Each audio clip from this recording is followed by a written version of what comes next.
Good morning, afternoon, and evening, everyone, and welcome to the show today. My favorite part of the week, as I say every week. I love being here with you because I love the stories that you tell me about what you've gotten from the show. I love hearing the new questions you're learning and the new answers that you're getting because of the new questions that you're asking. Perspectives are shifting. And that to me is what this show is all about. It's about introducing you to amazing people you may not have heard of, or if you have, learning from those you know to teach you a different way of thinking. And today is no different. I've got an amazing guest on my show. He's a repeat guest on my show, and he had actually flipped the mic on me a few years ago when I was on his show, Built to Sell, after I had sold my tech services company, which you've heard me talk about. And if you've gotten an email from me, in my signature line, there is a link to that wonderful article that John Warrillow did.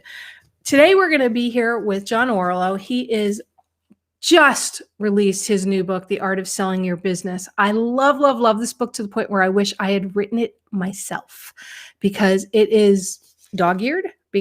I've learned, and I'm thinking about other things about how to build my current business to sell as well. So please, everybody, welcome the amazing, the incomparable, and very cold outside of your house today, John Warrillow. Thanks, Laura. It's very good to see you again. Yeah, it's great to see you too. And I know you're up in Toronto. I am, much to my chagrin today because it's sideways snow and -5 or something ridiculous like that. Well, I'm glad to be with you. And it's warm inside here. And it's warm inside here too. And the show is warm. So we're going to have a lot of fun. Oh, and everybody, yes, I still do have this on. I go Wednesday and find out what's going on. And for those of you who read my post that said I sliced the bottom of my foot with a piece of glass, I am okay. I've been doing really strange, stupid things lately, John. Really? All right. So I want to talk about this book, The Art of Selling Your Business. Now, you are known for your podcast, the work you do, the consulting work you do, Built to Sell, your value builder system. You've done amazing things with helping companies build their companies to sell them, or if they've built them, figure out if they could sell them. I want to ask you a question because I recently heard this from somebody. They think it's a dirty word to build your company to sell it. I disagree. So let's talk about that to start. What's your thinking? Well, I had this very exact experience. I wrote a book called Built to Sell like almost 10 years ago now. And I was on a podcast and the podcaster said, no word of lie, his intro was, "Oh yeah, Warrillow, right. You're the douchebag who wrote Built to Sell." And I just about fell off my chair. I'd never had anybody call me that before. And I thought, this is crazy. And he went on to chastise me and said, only the greediest entrepreneurs build to, sell. And, everybody's got to build to last. And, you got to create a legacy. And, I was on my back heel. And at the time, I did not rebut his criticism well, but I've had lots of time to think about it since. And I so disagree. It reminds me, I did it. I don't know if you've heard this episode. It was with a guy I interviewed on Built to Sell Radio named Joey Redner. I heard that one. Did you really? Okay. Yeah. So you'll remember Cigar City Brewing builds a little brewery based in Tampa, Florida. And he sells out of beer. It's going gangbusters. So he has to borrow money from his dad to build like a professional brewing capacity. Right. He builds $800,000 from his dad. And the thing just takes off, and it is becoming a bigger and bigger success. In fact, so much so that he has to actually build more capacity. So now he's in hock to his dad for $800,000. Remember, this is a successful business, like profitable, but very cash hungry. So goes to the SBA and gets another couple $1 million to expand his facility again. And the third time, he literally runs out of brewing capacity. It's been that successful. And he pulls up and says, enough. I interviewed him. I said, what was that like? He said, I felt like I was the gambler at the poker table. I had just won the last 5 consecutive hands. And yet the dealer was saying, okay, put all your chips in the table again and bet it all. And he said, enough is enough. I'm out. And he decided to sell his business to Oscar Blues, a big private equity backed craft brewery. And everybody's happy. Joey paid back the loans, put some cash in his jeans, and has gone on to do great things since. The buyer's got a great business. And I just so disagree with this idea that building to sell is a greedy proposition. I think all of us as entrepreneurs have a best before date. And it probably happens in a lot of cases much sooner than we like to admit. I know for me, it happened way sooner than I wanted to admit, as we talked about on the episode on your show. Mm-hmm. And there was this moment where I was just like, I'm tired of constantly striving for more growth, for the next level, And it's like, well, I guarantee you there's somebody else out there that can do it better than I'm wanting to deal with it right now. So why not sell it to somebody that wants to take it to the next level? And by the way, they sold my company 2 more times after I sold it. Wow. So I feel like I had great legacy because it continued to be a company that people wanted to buy, whether somebody remembered where the start was or not. But yet people go, all right, but that's a company that wasn't built to sell. It was a company that he had started probably thinking that he was going to be doing this for the next 40 years of his life with no plan of selling it. But what about those people that the day they're getting ready to start their business, they're going, I'm planning on selling this company in 2 years, and I'm going to do everything I can to make it get the biggest cash offer at the end of it. Yep. And I think that's a legitimate way to go. Again, it reminds me of one of the other guests I've interviewed on the show. Guy's name is Rob Walling. He started a little email marketing software called Drip, and he built it to sell from the beginning, right? Like it was, first of all, software as a service company, which are very sellable, very attractive segment right now. But he focused on building a product that was highly differentiated. That's one of the things that we talk about at Value Builder, this notion of having monopoly control, what Warren Buffett talks about, a wide moat around your company. So it makes it very difficult to compete with. And then he got his SaaS company to a point of negative net churn, which is effectively churn, of course, is how much of your customers leave you on a SaaS platform every month. Net churn is the difference between your gross churn and your upgrade revenue, the proportion of people who buy more of what you sell. And then to get to negative net churn, effectively what you're doing is you're getting more upgrades than you are losing revenue from churn. Right. And so Walling got Drip to negative net churn, and at just $2 million of annual revenue, he decided to sell it. Now, some people are going to hear that, Laura, and say, like, that's still a pretty young business. It's not a very big business. Why would he sell? Well, he sold because it was built to sell, and he was looking at offers in the 9 to 12 times, if you can believe it, top line revenue. Like it's astonishing to think about a business of that size, just $2 million in revenue, like a dozen employees, that would sell for that kind of money.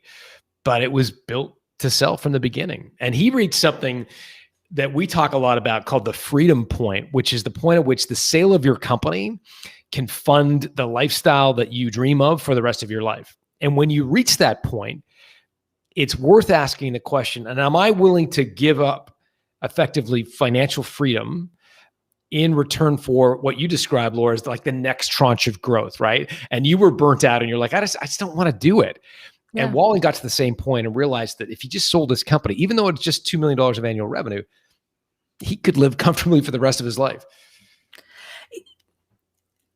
I think that's such a great jumping off point for the rest of the conversation, because you said a word in there, lifestyle, right? To have the lifestyle he wants. And I hear that word so often when I'm talking to different people talking about business growth and this, and they're like, oh, well, you have a lifestyle company. I'd love us to redefine that word lifestyle business, right? Because to me, a lifestyle business is whatever business creates for you the lifestyle you want. Mm-hmm. It doesn't have to be a dirty word of, it's just a mom and pop and, you have no plans for expansion, but it can be. But it can also be, I'm creating a business because the lifestyle I want is to live on a sailboat, a giant sailboat somewhere. And probably people in the days of COVID are thinking this right now, where I'm cruising around and never have to worry about coming to land except for somebody to load groceries on. Or I want to buy that huge compound somewhere where I'm away from everybody so that I feel safe. Those are both lifestyle kind of businesses, but yet it still seems to be a dirty word to many in the business world to design your business based on the lifestyle that you want. So thinking of it that way, John, with your new book, The Art of Selling Your Business, what do you say to that, to the entrepreneurs that are listening out here? Yeah, I mean, I think the lifestyle business is one in which it is effectively your piggy bank in the sense that it is creating the lifestyle that you want. And I think you can run a lifestyle business in a professional manner that is also a sellable company.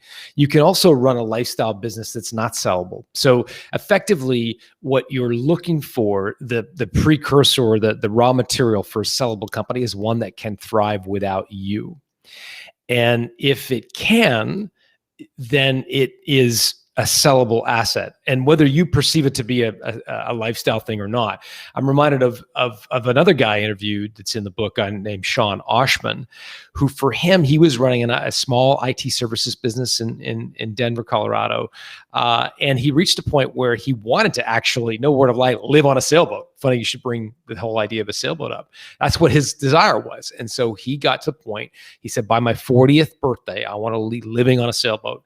Here he is in landlocked Denver, Colorado, and he decides that he's got to sell his company. And so for him, a lifestyle business, I mean, it was a profitable company.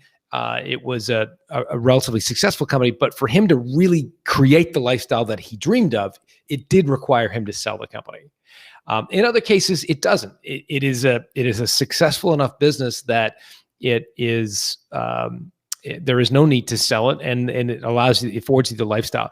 I think the difference is, can you structure it so that it's not dependent on you? And if you do that, it unlocks the sort of key to the kingdom. It allows you the freedom to be wherever you want, travel wherever you want. At the same time, it is a sellable asset if that's what you choose to do with it. So I think aspiring for a lifestyle business is a very attractive aspirational goal, provided your definition is that it is a business that can thrive without you, as opposed to a piggy bank, which is not a company that you could sell. Okay, so let's talk about that concept of thrive without you. Mm-hmm. What does that mean, and what are steps that entrepreneurs, business owners can take now to begin to make a business that can thrive without them? Like, if their business is one that they're the face of it, how do they begin to separate themselves out from that? And why is it so critical, as well? You talked a little bit about that. Yeah. So look, for your company to have value, it has to thrive without you. And so that really means that the business doesn't need you to run the day-to-day operations. Doesn't need you to do the work, nor does it need you to do the selling, which are the two areas that business owners often get sort of sucked into the company. Especially the selling part. Especially the selling part. And so one of the keys and tricks is to productize. So I just did an interview. It hasn't gone live yet, but it was with a guy who built a company called Sales Benchmark Index. And he built it to 30 million in revenue and just 30 employees. So if you're doing the math, that's $1 million of revenue per employee. And I asked him, like, how on earth did you do that?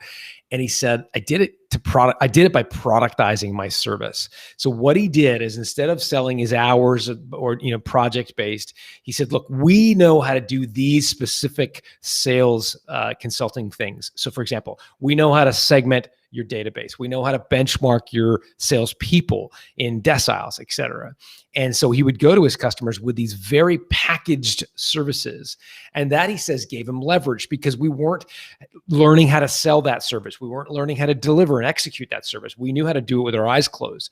And so the customer would value it at a much higher rate than we necessarily would if we were billing by the hour.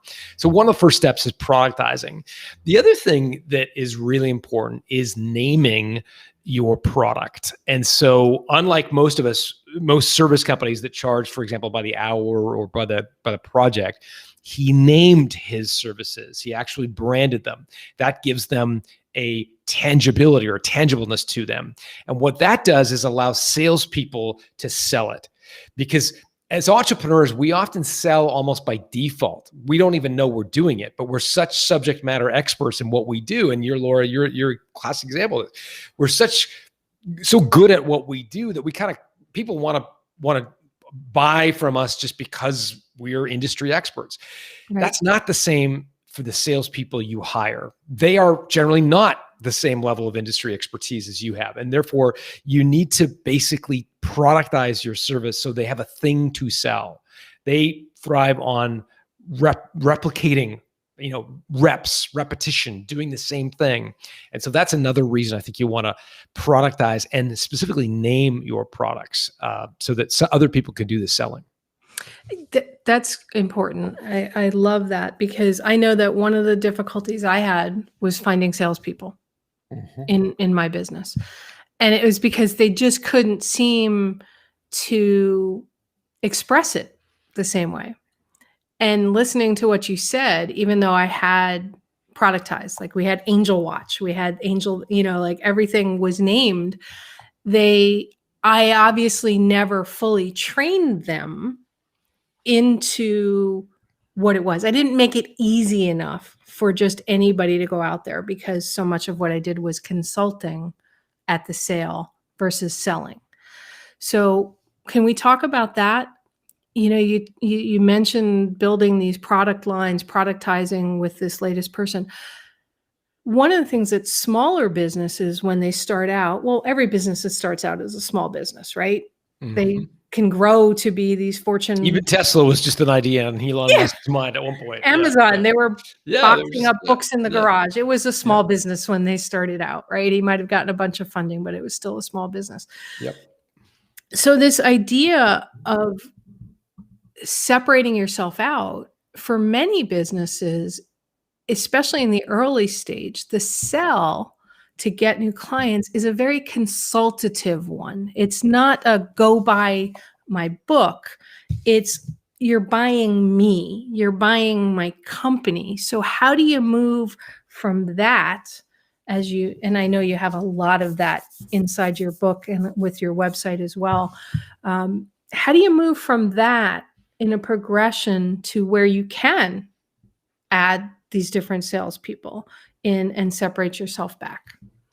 Yeah, I think it's discovering what your TVR is, which stands for teachable, valuable, repeatable. Effectively, you're looking for a service, an offering, in particular service companies now, because that's what you asked me about it. You're looking for a service that meets those three criteria. It's got to be TVR, teachable, valuable, repeatable. It's got to be teachable to employees, number one. So it's got to be something that you can train other people to deliver. Number two, it's got to be valuable to customers. In other words, it can't be a commodity. And number three, it's got to be repeatable. So people need to have a repeatable cadence to what they do. And one of my favorite examples of this comes from a guy named Darren Root. Darren built an accounting practice, very successful accounting practice, but pretty dependent on him personally until he went through the TVR process. He looked at all the services he provided. So, classic bookkeeping services, and he did some IT consulting.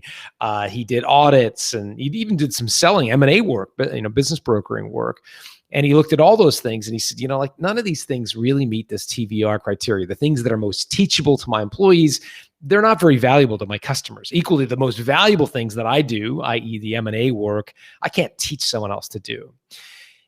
But what he did was he sat down and put his things on a whiteboard and said, what's teachable, what's valuable, what's repeatable? And he discovered that if he were to allow his customers to outsource their back office, which included their bank payroll, their bank reconciliation, their payroll, their credit card statements. If he could offer something that would allow a business owner not to have to hire an office manager, that would be a valuable solution. Oh, And so he created absolutely. that. Yeah, he created it. It's called the BOSS system. It's called the back office support system.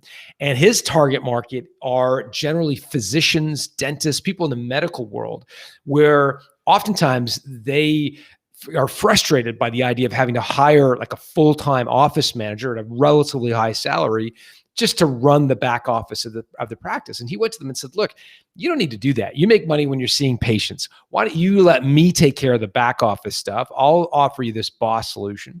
And so he built a very successful accounting practice on the back of this productized service. But it all starts, Laura, with this notion of what's teachable, what's valuable, and what's repeatable for your customers. I love that because so many people never really get to that TVR, right? Mhm. They never, especially the repeatable.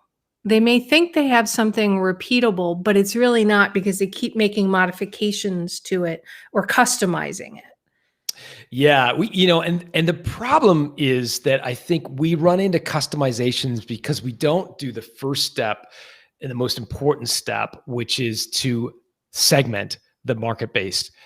That's the first step in all of the TVR work, is before you get into trying to figure out what your solution is, really do a really rigorous job of segmenting your customer base, because trying to create a homogeneous offering, a TVR offering for all of your customers, is likely going to lead to a diluted offering.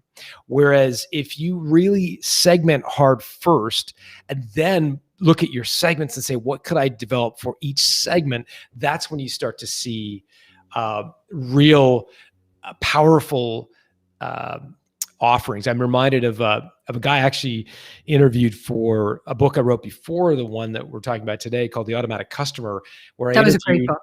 Love that book. Thanks, Laura. Appreciate that. It was all about recurring revenue.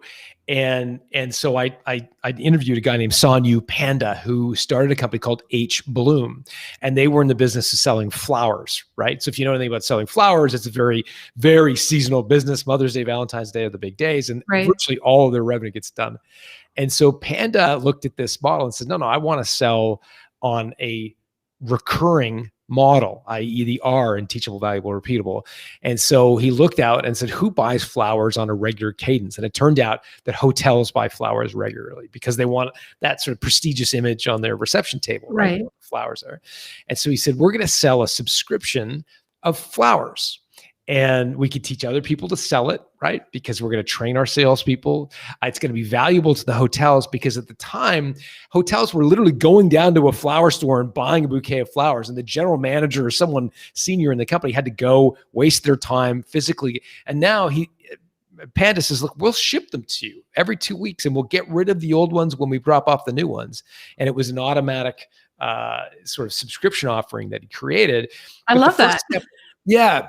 The first step, though, was not to think about, okay, how do I sell flowers on subscription, right? Because he would have looked at all the people who buy flowers, and it was like, people who buy for funerals and weddings and graduation and et cetera. He said, no, I want to segment first, identified hotels as one of his buying segments, and then built out a TVR solution just for that one segment.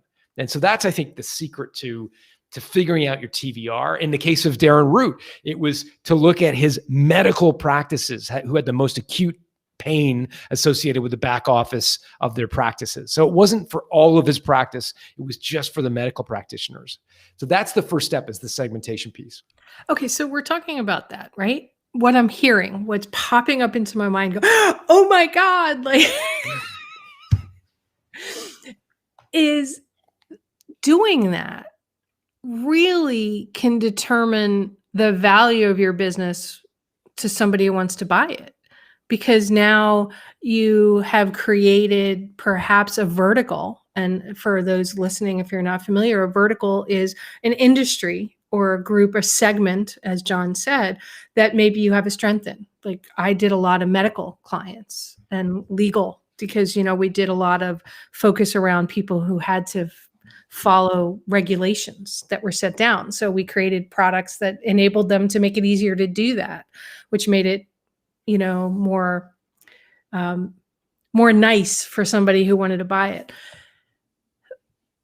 When you're doing something like that, sometimes your other clients may fall off because you feel you're seeing this growth as the accounting firm, as the flower firm determined, hospitals as well, subscription delivery, selling flowers into the hospitals, making sure they had enough of that stuff into their gift shops or whatever it may be.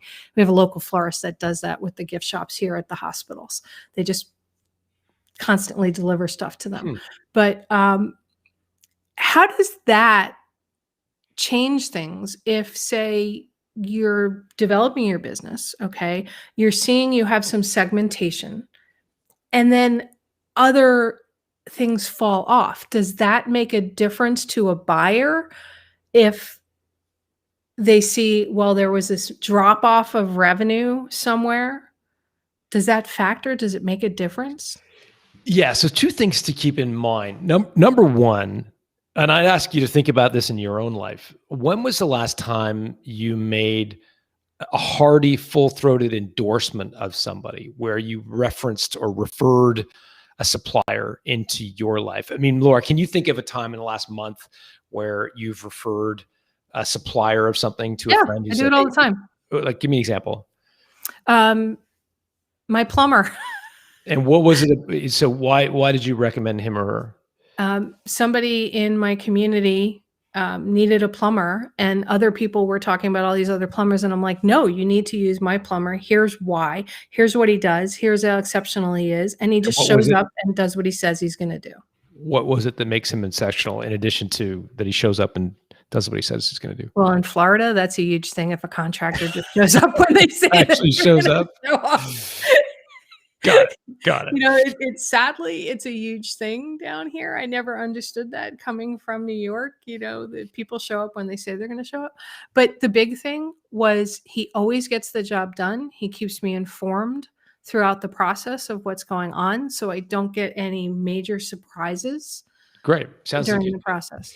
Sounds like a great plumber. Not exactly the kind of example I was thinking of, but it sounds like he's great and does his work well. Where I was going with that is that oftentimes we tend to refer people who are specialists, right? So if you're just a general accountant or a general graphic designer or a general photographer, it's hard to kind of get really excited about recommending you. You're not terribly memorable. I'm reminded of a photographer, for example, who chose to focus on school photographs. All they don't do weddings, they don't do softball teams. All they do is those little school photographs we as parents get of our kids. Right. That's a very referenceable case study for me because it's memorable. It's not just a photographer, it's a very specific one. And so what I would say to the person who's nervous about jettisoning some customers or pruning some customers is the more you specialize, the more referable you become. So I think you might be surprised at how quickly the word of mouth starts to accelerate when you start to really prune your customer base to being the ones that you really want. The second thing I would say, and this relates more to the selling of a company, less to the building of one, and that is that when an acquirer buys your company, they make a build versus buy decision. So, and they don't tell you they're making this. They're generally behind closed doors in their boardroom, and they're saying, do we need to buy this business or can we just compete with them?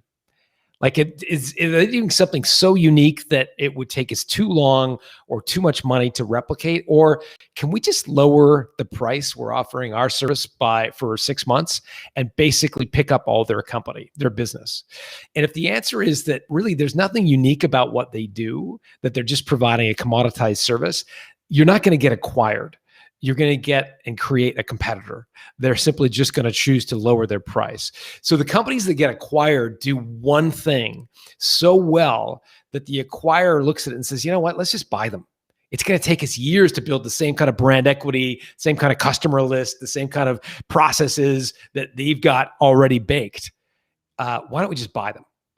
And that's, it happened with Angel Care in your example, but it's one of the main reasons I think that you want to, even though you might be having to say goodbye to some customers, you really want to specialize because it, number one, makes you more referable in the short term.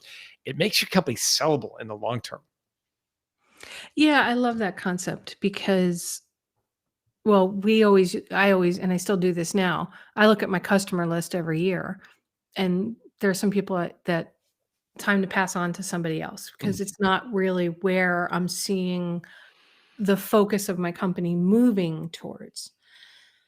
So, as a company is sitting here listening to us today, John, and they're looking at their customer list and they're thinking of, I want to build my company to sell. I'm thinking of, I'm reading John's book, which by the way is available everywhere. um, what are some questions that they can be asking themselves right now about their businesses to perhaps shift them from out of their thinking of, I'm just heads down, I'm working, to step back, as Michael Gerber always said in the E-Myth, working on your business versus in your business. Okay. Mhm. So, what are some things that they need to start saying to themselves? Step back, take a breath, and look inside. What do they need to look at in their business that you've seen make a huge difference with the sell? Yeah, I'd actually start off with a more philosophical recommendation, which is to reframe what you think of as success. I think as entrepreneurs, we are programmed, and the media doesn't do us it does a great disservice, I think, here. We're programmed to view revenue as our most important yardstick, right? So the Inc. 5000 is the 5,000 fastest growing companies. The biggest companies are the ones that get covered by the media and talked about by, all the different media pundits. Whereas I think the ultimate goal for an entrepreneur should be to raise their business like they would a child.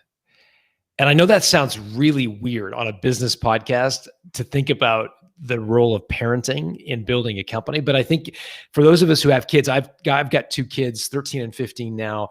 And, I think about this, as much as I would love them to go off to some fancy school or play for some amazing sports team, at the end of the day, my wife and I will be very happy if they grow into, young men that can function on their own, that can do their own laundry and sort of, live independently, and we'll be happy. We'll figure, we've Right. taken that box. We've done our job as parents. And we've got some work to do on that, but we will get there. But that's the idea that I think the most successful businesses owners, that's the mentality they take when they approach their company. Is I'm trying to get this business to where it is now, which is deeply dependent on me. I'm doing all the selling, I'm doing all the work, to a point where it can actually live on its own without me doing any of those things. So that may sound like a very esoteric concept, but I think it's actually fundamental to this idea of building to sell, is really switching your goalposts and don't chase a revenue number. Don't chase a profit. I go back to Rob Walling, $2 million of annual revenue, 12 employees, not a very big company, but one that he sold at a multiple of like a many, many, many times over on multiple of revenue. So I just think it's a different way to think about running a company. That's a really important philosophy. Well, I like that philosophy because, as I said at the opening of the show, this is about shifting your perspectives, right? And asking somebody to look at their business in a different way philosophically and what success means to them can open them up to, okay, you know what? I thought that this is what I wanted, but really I can see myself a few years down the road or 10 years down the road thinking this way. So I think that's a wonderful thought. And I think it's something we all should be thinking about, not only for our businesses, but for our lives as well, right? What do we really want? Has something shifted? Has something changed? So And one of now the practical, somebody, go ahead. I know your show is all about questions. So, I mean, one of the practical things your audience can do to think about this or apply this philosophy is just think about the next customer, the next project, the next client.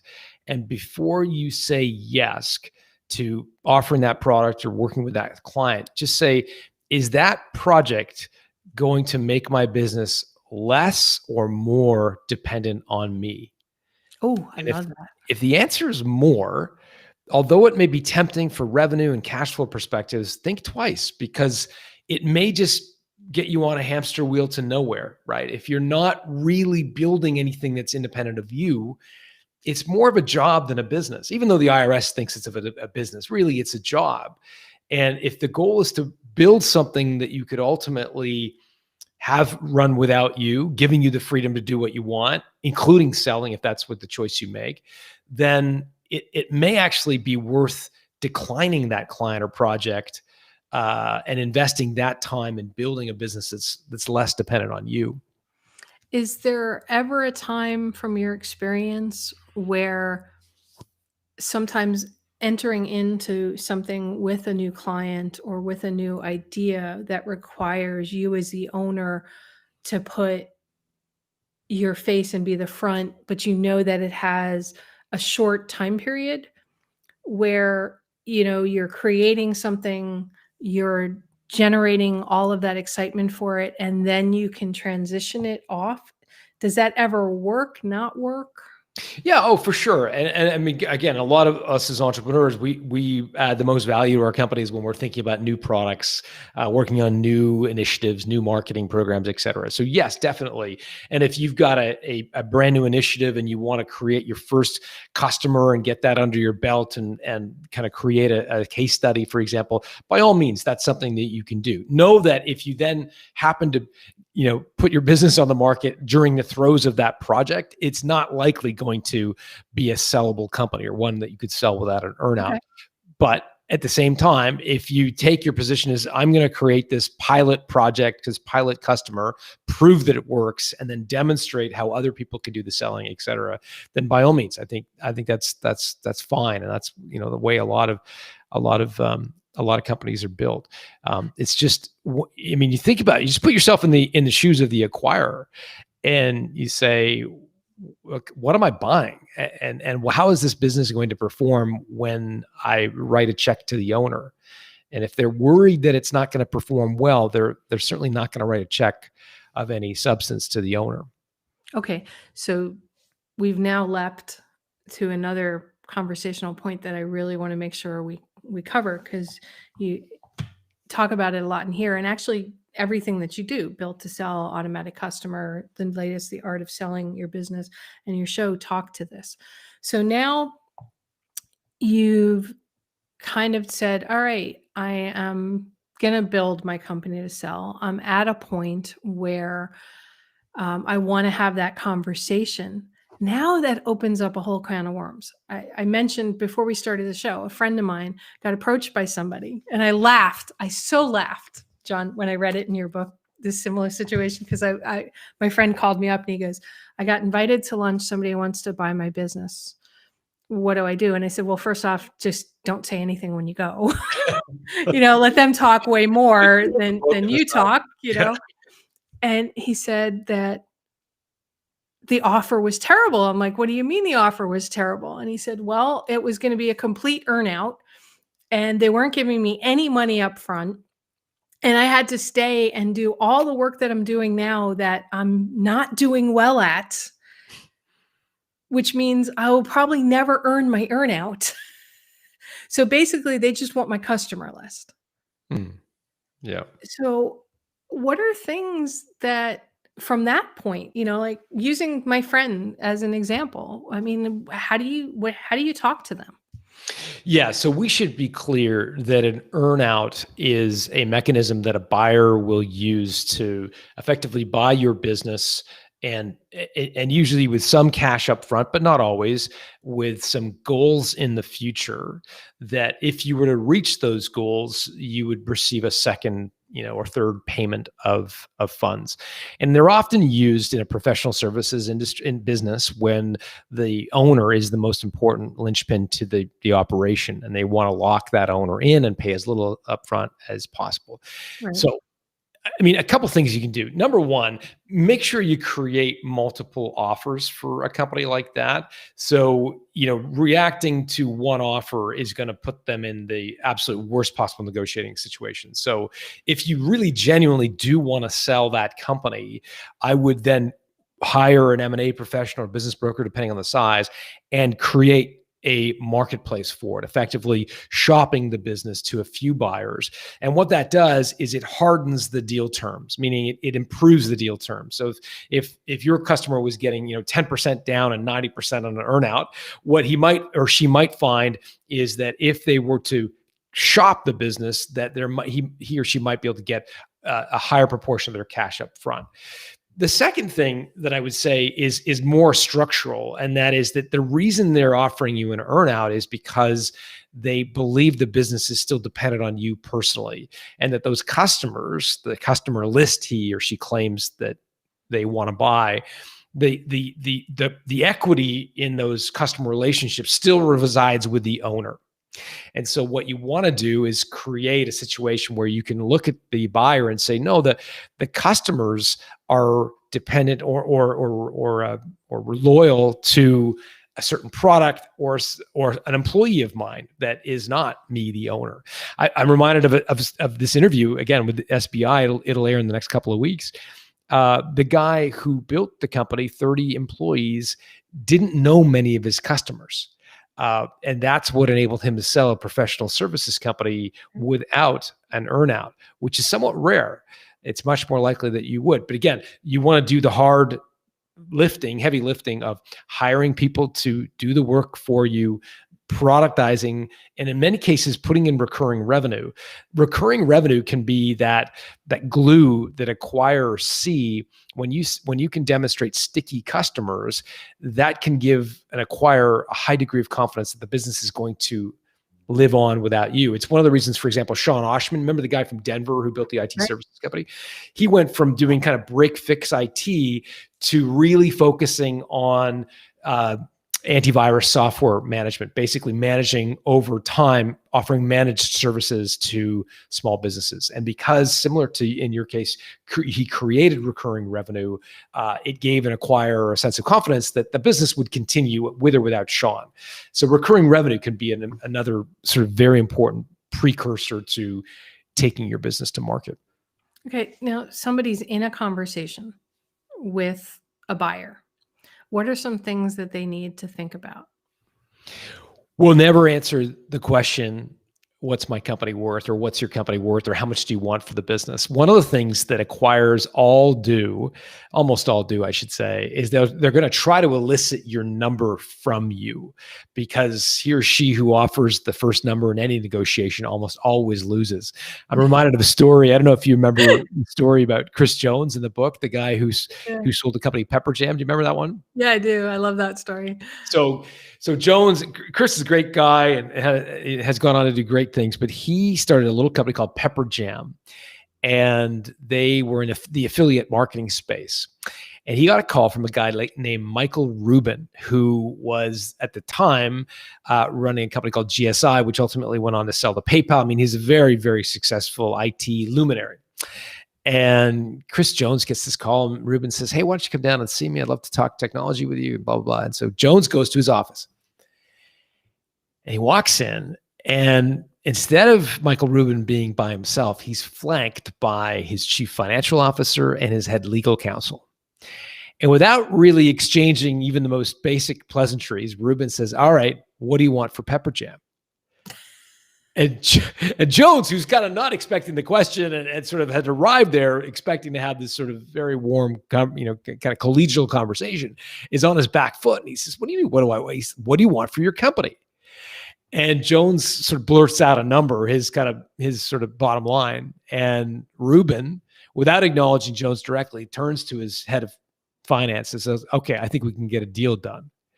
And what he was doing was communicating to his head of finance that, don't pay a penny more than the number Chris just shared. Right.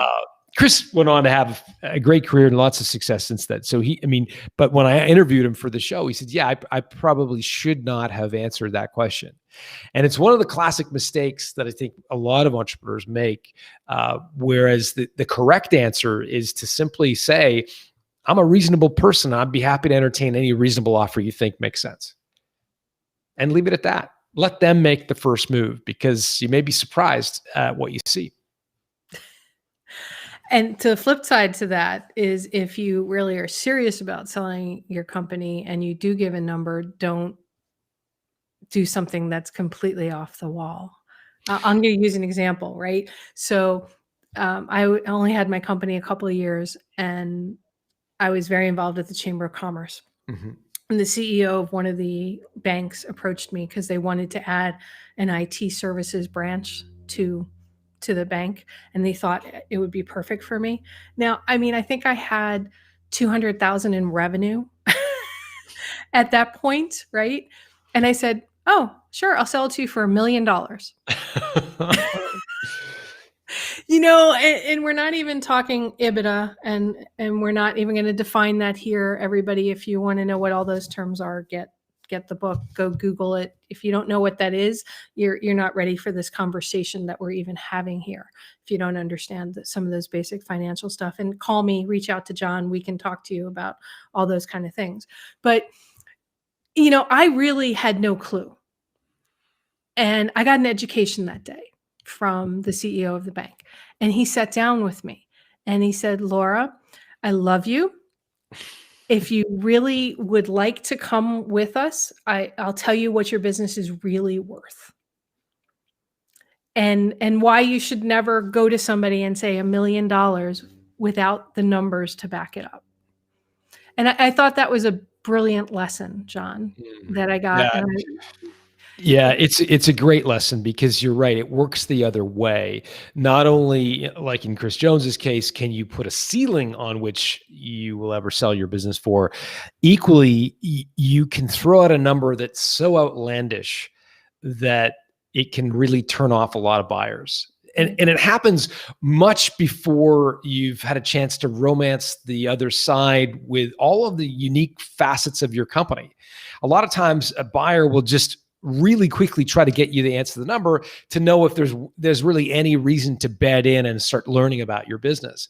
And of course, all of us, I think, as business owners are pretty used to having to sell a little bit.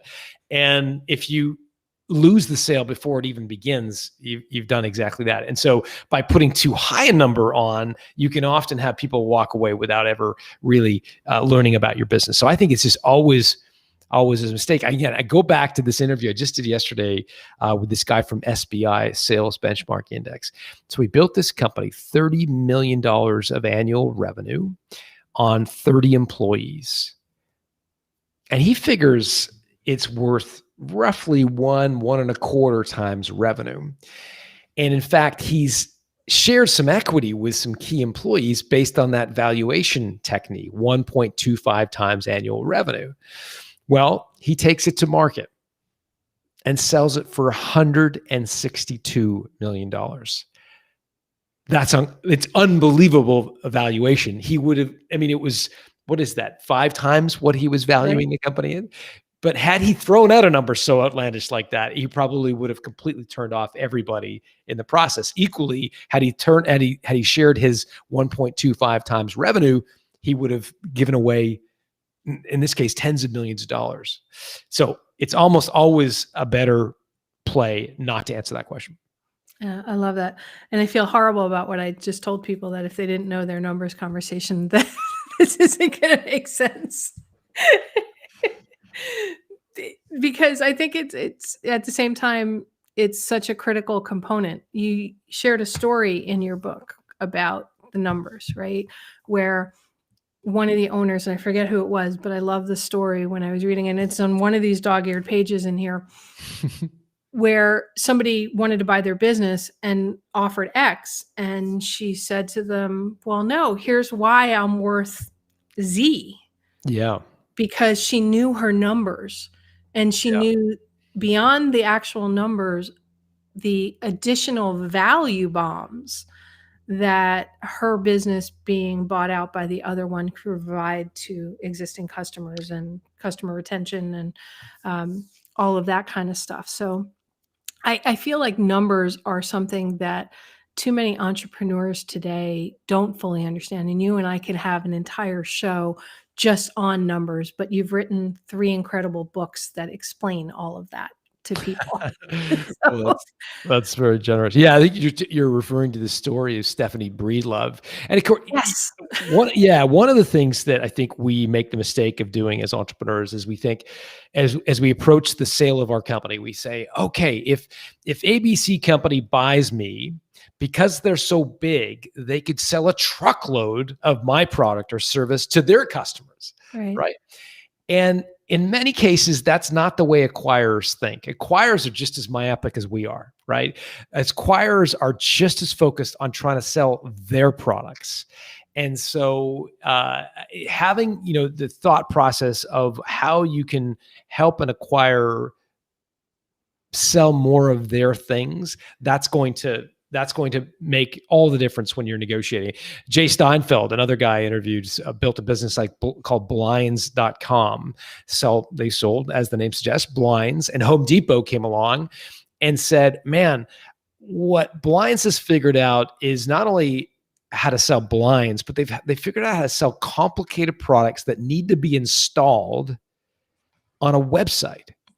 And Home Depot at the time had a $90 billion worth of revenue, but virtually none of it was being purchased through their website. And they were like, man, if we could get a 10% improvement in the performance of our website, we would save millions and tens or hundreds of millions of dollars, because it's so much more profitable to deal with customers through the website.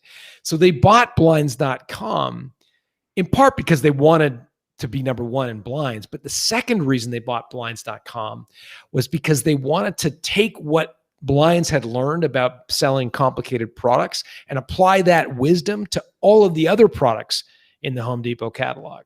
And that's the definition of a strategic acquisition. So again, what I think you want to be doing is saying, instead of like who's out there that could help me sell my product, ask yourself the exact opposite question: whose products would be helped if they bought my company? I love that. Say that one more time. Yeah. Who out there could sell more of their products if they owned my company? And that's where you can start to develop a list of strategic acquirers. And I think that's a list, and it really came to the front focus for me when I read the book, was this idea of planning and thinking about who might be a good acquirer. It's sort of like when you're trying to find a sponsor for a show, a podcast, or when I had my tech services company, people are like, how do you get people to pay for all these events and all these things that you want to do? It's like, I never thought of it this way until I read your book. I was looking at them as strategic acquirers, strategic partners. I'm helping them sell more by them giving me some money to do the things that I want to do. And we just lost John, everybody. It looks like his internet dropped, but we'll just keep talking. And he is now back. I'm back. I think I lost you there for a second, but I've got you now. Yeah, you dropped for a second there. So this concept, this idea of thinking from day one about these possible acquirers, I think can help your business grow just in itself. Yes, no? Absolutely. Yeah. I'm a big believer in asking yourself, who are the strategics and how will they view the decision I'm about to make? Launching XYZ product, hiring a new employee, starting a new location. If it's going to make your business more attractive. I'm reminded of a guy I interviewed very early in the show who built a company selling frozen yogurt. And he always wanted a consumer brand. It was kind of an ego thing, which he admitted on the show. He wanted to be able to walk down Main Street and say, "Hey, there's my ice cream in that store." And so he got this ice cream, this frozen yogurt formula built, and got distribution in some of the biggest retailers in America. Kroger, for example, was taking his frozen yogurt. But he always kind of wanted to have that experience of sort of saying, "Hey, there's my store." And so he built out a retail location. In fact, he built out 50 different retail locations across the Pacific Northwest, all of these different stores where people could walk in off Main Street and buy his frozen yogurt. Well, when he went to sell his company, the acquirers that looked at his business said, "Yeah, we have no interest in becoming the owners of some business with a bunch of 14-year-old kids who we've got to pay, who are missing their shifts. And, I've got to clean up stores and deal with all of the nonsense of actually managing employees. What I want is distribution at Kroger's.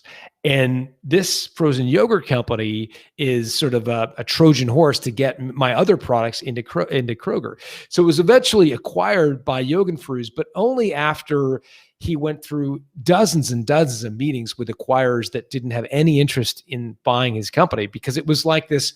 It was like one of those, like when you buy a cable plan for television and all you want is like 2 or 3 channels, yet you have to buy like 168 channels. Oh, yeah. It's the same thing when acquirer looks at your business. If there's like one thing you do really well and there's 58 things you do kind of well, all they want is the one thing. You're going to want to be paid for your entire business. And again, it doesn't necessarily make it more attractive for an acquirer. So I don't know how we got onto that, but that was a story that reminded me.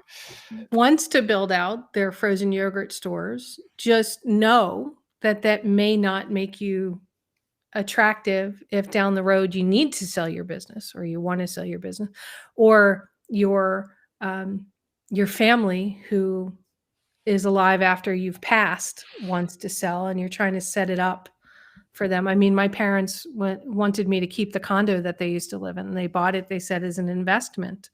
And they refused, even after my dad died and my mom was living with me, she wouldn't let me rent it out. So it just sat there vacant. And then they said, we don't want you to sell it.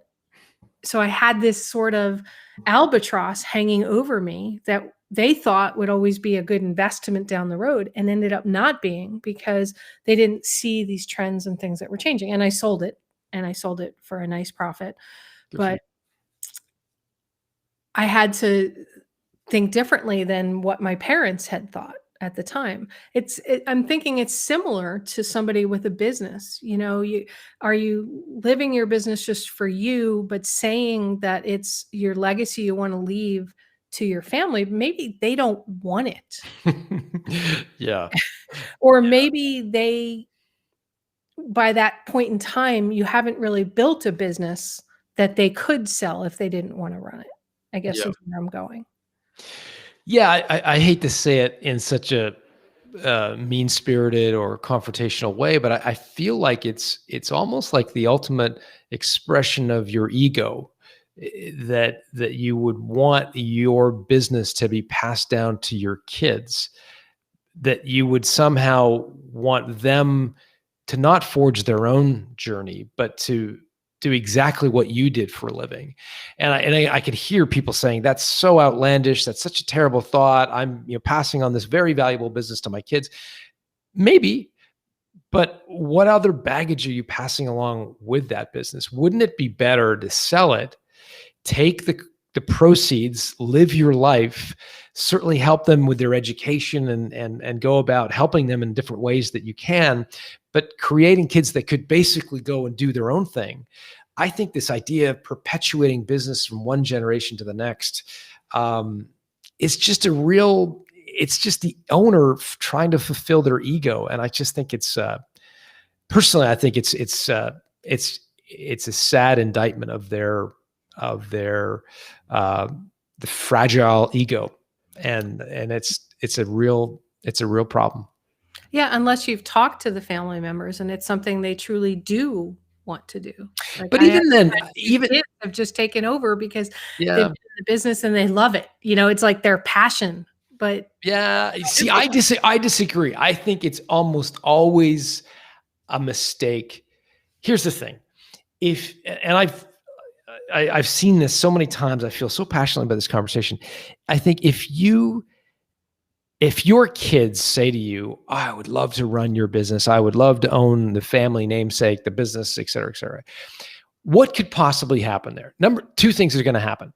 Number one is they are going to work themselves to the bone to prove how successful they are.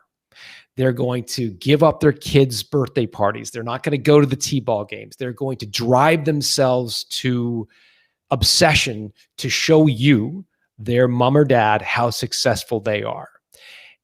in a very unbalanced, unhealthy way. Equally, what if they're not as successful, not as driven as you? They're going to forever live wondering and feeling insecure that they aren't as smart as mommy or daddy. I don't see how it ends well in either scenario. I have a very specific example of this here in Canada. Ted Rogers was a tremendously successful cable magnate who's inherited his business from his father, who owned radio stations. And on his deathbed, Ted Rogers said, was asked sort of, why did you work so obsessively for all those years, even though you'd created so much wealth? His answer was, I wanted to prove my dad that I was successful. His dad had been dead for 50 years. Wow. And so I just think it doesn't end well. Either you're going to create an absolutely obsessive personality and they're not going to have a happy life, or you're going to create someone who's forever insecure that they've been building something that they weren't as successful as somebody else. So I hate to be as controversial as that, but I just think it's always a mistake. Well, I think that's a great way to start to close up the show, because I think that's a conversation that, you need to do a series on that. You've just pissed off every one of my listeners. No, but just think about that. Looking at companies that family members took over and what happened with that. That's like a whole nother show that could be done, a whole nother series of shows. Love it. It's more of a psychological, it's more for family dynamics consultants than that's not my wheelhouse, but it would be kind of interesting to see some of those. Yeah, it would be kind of interesting to see some of that stuff. All right. So John, talk about how people can get The Art of Selling Your Business, Built to Sell, Value Builders, where they can get that and how they can reach you if they have questions, and how they can find your podcast too. Yeah. So the book is called The Art of Selling Your Business. It's the distillation of, Laura's holding it up there, it's a distillation of 300 plus interviews, including Laura, and what I learned from interviewing them on my podcast. It is designed as a bit of a field guide to punching above your weight when you go to sell. We've actually got 7 of some of my favorite interviews over the years, 7 entrepreneurs, and we've invited them to a special speaker series. So for readers of the book, you can ask your firsthand questions of 7 of the people in the book, people like Stephanie that I referenced earlier. So to get that access to that webinar and speaker series, you just can go to builttosell.com/selling. And then you will be able to ask your own questions of the 7 of the former guests on the show, as well as me. I'll be moderating the session. So again, it's just builttosell.com/selling. Perfect. And I highly recommend that everybody subscribe to your newsletter, get on your list, because you put out such great content. Oh, it's for kind of you say. Throughout. Okay. So, and is that the best way also for people if they have questions about the process, or just anything that we talked about today, to reach you, to go to builttosell.com? Yeah, builttosell.com, and you can opt in there. And obviously, if you've got questions of me, you just want to go to builttosell.com/selling. Okay. Great. Thank you so much for your insights and for putting out this great book that honestly, I do wish I had written. Well, you contributed to it in a big way, your interview. It just really is, John. I mean, your other 2 books as well, I found really instructive. And the fact that I dog-eared it as much as I did dog-ear it tells my listeners out there, you want to talk about, you asked me the question, do I refer anybody? Well, if somebody's a guest on my show, I obviously think very highly of them and believe in what they're talking about. So thank you for coming on the show. My pleasure. All right. And hang on, and I'll be right back to you, John. Everybody, to me, these conversations about building your business and what you need to be thinking about longer term and shorter term are so critical to how you live your life, how you grow your business, and how you feel about what you're doing each and every day. So if you're not thinking about your exit strategy, as I've said on this show before, I hope after today, you are now thinking about that, whether your exit strategy is selling your business, passing your business on, or just one day you just close your doors and you retire. Whatever it may be, I encourage you to think about that and ask yourself the questions now before you're forced into making decisions that you have no preparation for. Because remember, the right questions can change your life. What are you asking today? Have a great day, everybody.